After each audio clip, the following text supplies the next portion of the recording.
Bienvenidos a Global Macro en Español, un podcast creado exclusivamente para impactar tu curva de aprendizaje en los mercados de capitales. Traído a ustedes gracias a Kaplan, Battlefield, Ideal Ratings, Kaya y The Hedge Fund Association.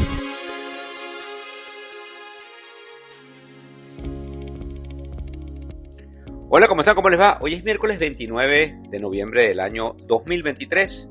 Como siempre decimos buenas noches, buenas tardes o buenos días dependiendo de dónde nos sintonizan en lo que nosotros hemos denominado el Global Macro hoy, que es a su vez el primer podcast para los afluentes o los High Net Worth Individuals en español, pero que también se nos une una cantidad de estudiantes y de personas que quieren aprender cómo les afecta la economía directa o indirectamente. Esto es traído gracias a Gitzer & Partners y a la compañía RCM Alternative.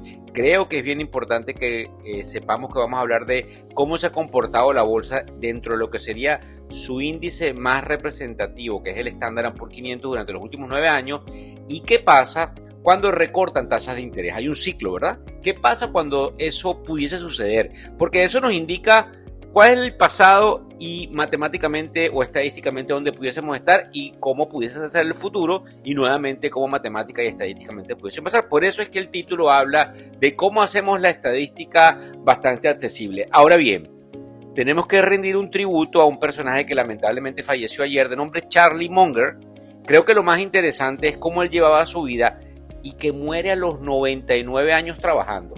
Es un señor billonario que nunca dejó de trabajar. Probablemente no lo necesitaba, es cierto, y no cumplía un horario, pero estaba siempre en la palestra pública. Y para que tengan una idea, este hombre fue la mano derecha del queridísimo Warren Buffett, que tiene 93 años y tantos, pues también una persona de cierta edad. Por eso hay que darles definitivamente un aplauso y un lugar en la historia. También hay algo importante que escuchamos hoy, que es que JP Morgan, y por eso vamos a hablar de la estadística, prevé que el Standard & Poor's 500 caiga alrededor del 8% en el 2024.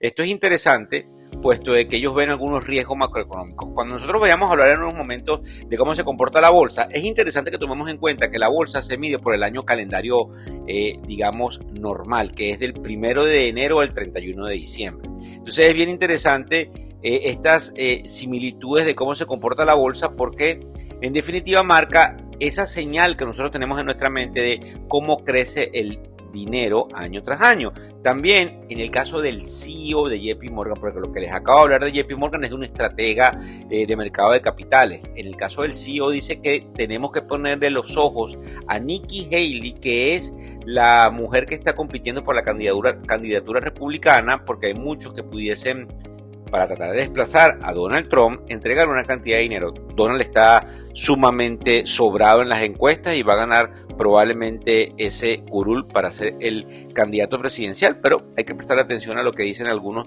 de los más importantes miembros de la sociedad del capitalismo en los Estados Unidos.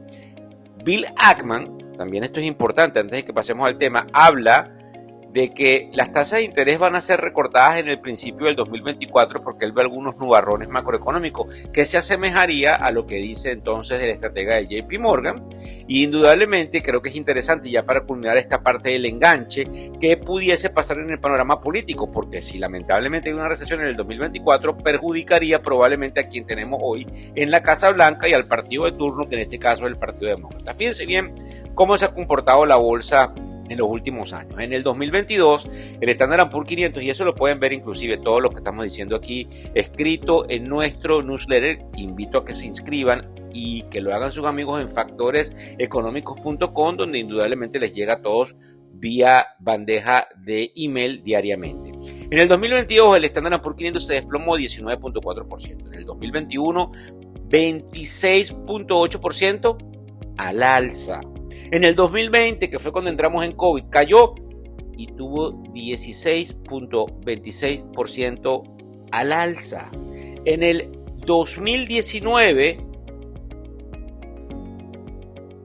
tuvimos 28.8%. Yo me paro porque ustedes están escuchando, ¿verdad? 2021, 26.8%. 2029, 16.26%. 2019, 28.8%. Eso es para que ustedes me ayuden a retransmitirle a todos los amigos que dicen que en la bolsa no se gana dinero.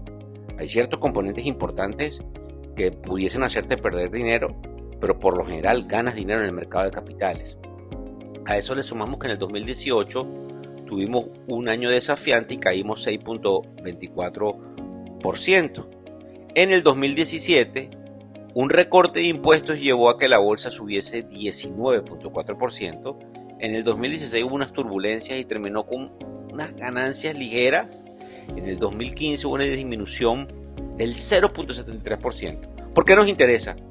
Ustedes vuelvan a escuchar lo que les dije y se van a dar cuenta que en la bolsa, en cuanto a lo que sería la mímica de poner el dinero en el índice más representativo del mercado, y hay maneras en las cuales todos los manejadores de fondos lo hacen, de hecho se comparan contra ese número, es increíble ver al mercado de capitales siempre entregándonos en el mediano y largo plazo resultados positivos. Ahora bien, tomemos en cuenta lo que dicen algunos de que vamos a recortar tasas. Recuérdense bien de esto. Si recortamos tasas, puede ser por dos cosas.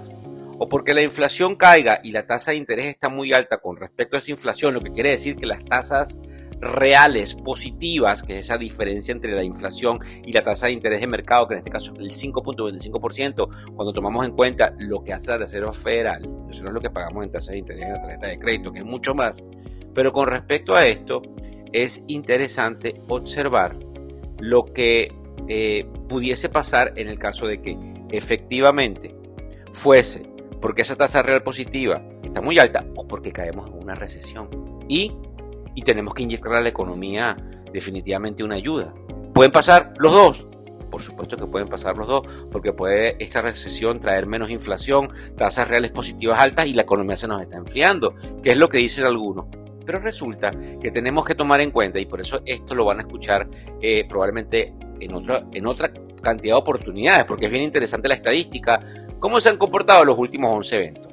En 1957 empezó un evento de recorte de tasas que terminó en el 98. Arrancamos en 3.5% de tasas de interés y llegamos a nada más y nada menos que al 0.57% de tasas de interés, cayendo, para que lo tengamos en puntos básicos, 293 puntos básicos, que sería 2.93%. Bien fácil. En el año 60, en mayo del 60, hubo otro recorte de tasas de interés que terminó en julio del 61. Entramos en ese nivel en que en tasas de interés del 3.83% y terminamos eso en 1.18%. Sería probablemente alrededor de 265 puntos básicos a la baja. En términos de tasa de interés, que es 2.65%, señoras y señores. En el 69, en octubre, hasta el 71, en febrero, estábamos en 9.09%, caímos 539 puntos básicos, 5.39% y terminamos en 3.70% ese ciclo. En octubre del 73 hasta febrero del 74, presten atención, estábamos en 10.74% y caímos tan solo 178 puntos básicos, 8.96 fue como se culminó el ciclo. En el 74, en agosto, hasta mayo del 75, 12.91%, terminando el nivel en 5.22% para caer 769 puntos básicos. Ya entiendes, 7.69%. Y esto es bien importante. No quiero que se aburran, porque es bien importante lo que puede pasar en la economía. En el caso de mayo del 80 a julio del 80, ahí estamos 2 meses, bueno, estábamos tan mal que estábamos en 17.43% y en 2 meses caímos 8.42% en tasa de interés y terminamos en 9.01%. La caída de las tasas de interés fue muy importante para salvar a la economía de un colapso. En agosto del 81 hasta diciembre del 81 estábamos en 19.10% y bajamos hasta 12.44%, un número que no es muy bueno repetirlo allí, pero es 666 puntos básicos a la baja. Estamos en recorte de tasa de interés. De junio del 89 a septiembre del 92 estábamos en 9.81% y caímos a 3% clavado. 681 puntos básicos, 6.81% a la baja. En tasas de interés, repito, en lo que sería enero del 2001 a junio del 2003, en un ciclo consecutivo de recorte. Aquí fue donde empezó el julepe, porque estábamos en 6.50 y caímos al 1%. Eso hizo que la economía se recuperase en el 2003. Caímos 550 puntos básicos, lo que es igual a 5.5%. En el 2007, ya nos acordamos un poquito más, ¿verdad? En el 2007 hubo una crisis. Desde septiembre hasta diciembre del 2008 estábamos en 5.25%. ¿Y a dónde nos fuimos? A 0.13. Caímos a 0.13. Caímos 500 puntos básicos. 500.13 puntos básicos. En agosto del 2019, señores, producto obviamente de ciertas cosas que sucedieron antes del COVID, hasta marzo del 2020, estábamos en 2.38% y caímos otra vez a 0.13, 225 puntos básicos. La pregunta que yo nos hago el día de hoy, por eso el podcast ha sido largo, la pregunta que yo les hago es: estamos a 5.25%, ¿a dónde pudiésemos caer? Y la respuesta es: ¿cómo funcionaría el mercado de capitales, que en algunos casos tendería a subir? Se las dejo allí porque si analizamos cómo ha crecido la bolsa durante los últimos 9 años, con algunos años de caída como fue el año anterior, y lo que pasaría con las tasas de interés en un supuesto recorte que tuviésemos en el 2024, ya ustedes saben que probablemente las casas no deberían caer mucho de precio, porque lamentablemente estamos en un lugar donde todo pudiese volver a la normalidad. Y eso hace muy complicado para los que obviamente están tratando de comprar su primera casita. Esa es la única mala noticia. La buena es siempre ver el vaso medio lleno, y a pesar de que hay nubarrones, si te afecta directamente lo que pasa en la economía hoy, te apuesto que después de unas turbulencias que quizás tengamos el año que viene, la economía no debe estar, dándonos quejas luego del 2024. Muchísimas gracias por seguirnos en cada una de las redes sociales, por compartir y por volver a escuchar, porque creo que fui bastante rápido por la cantidad de matemática y estadística que a veces parecía un trabalenguas. Un gran saludo. El podcast Global Macro y de Factores Económicos ofrece una visión global de los mercados de valores, y dicho análisis es producto de la compilación traída por diferentes fuentes de investigación de mercados institucionales. Por motivos y declaración regulatoria, este podcast no debe ser interpretado como una recomendación precisa en inversiones, bien sea en productos y o vehículos financieros. Y además, sugerimos consultar con su respectivo asesor particular de inversiones o su equivalente en caso de suscitarse cualquier duda que pudiese derivarse de nuestra fuente informativa. Este podcast es narrado por Víctor Hugo Rodríguez, quien es un conocido profesor y comunicador financiero, cofundador de la plataforma educativa ilafin.com. Muchas gracias.